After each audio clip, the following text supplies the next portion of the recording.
I will talk on camera every single day until I get fluency in English, and this is the number 97. As you can see in my back, this is my room. This is my new room because I've come to my hometown, home village, my homeland when I was born. This village, right? And so yeah, I'm so happy to be here.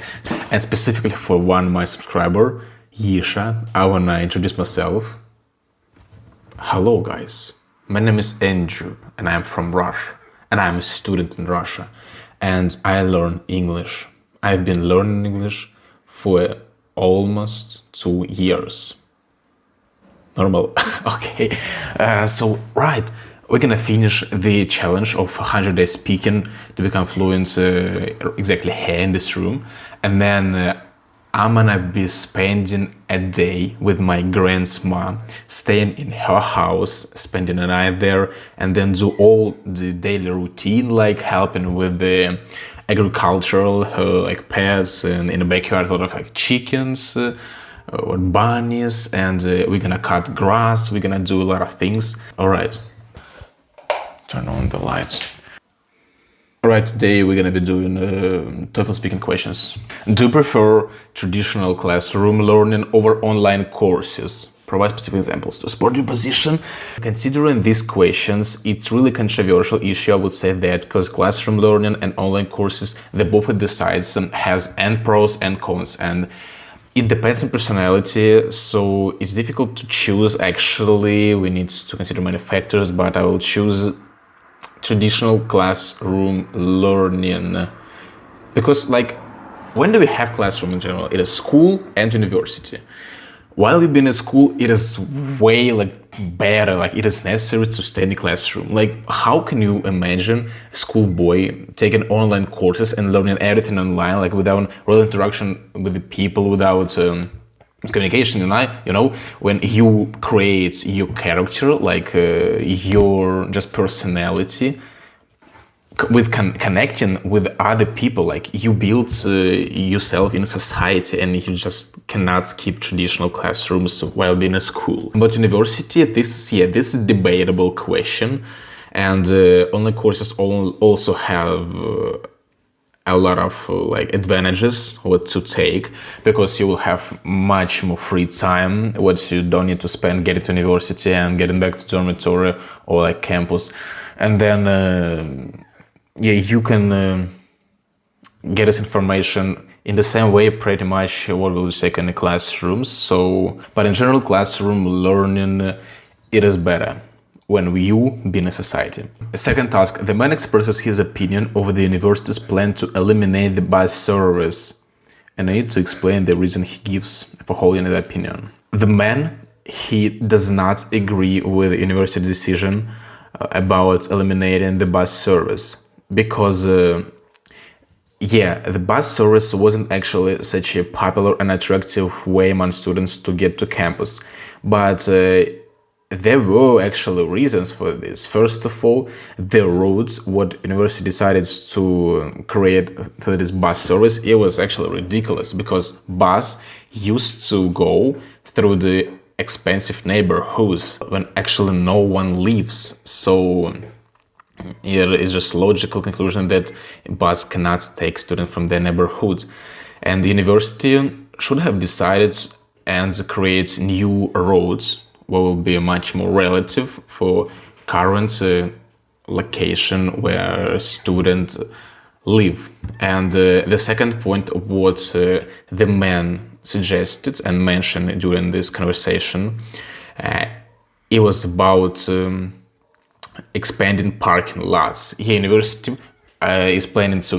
planning to put this money into increasing parking lots for cars in the campus. Students think, men think that it's actually not a relative decision, and people will be motivated to use cars much more often. It's not going to be a good tendency for them, and he states that university needs to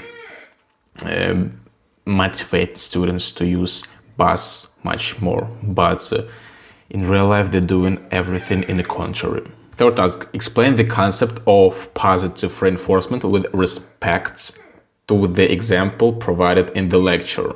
The concept of positive reinforcement is based on giving rewards or recognition, some kind of behavior, which is going to increase the probability of repeating this particular behavior in the future, or just becoming it more frequent.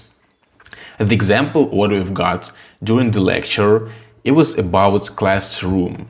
It's gonna be Johnny.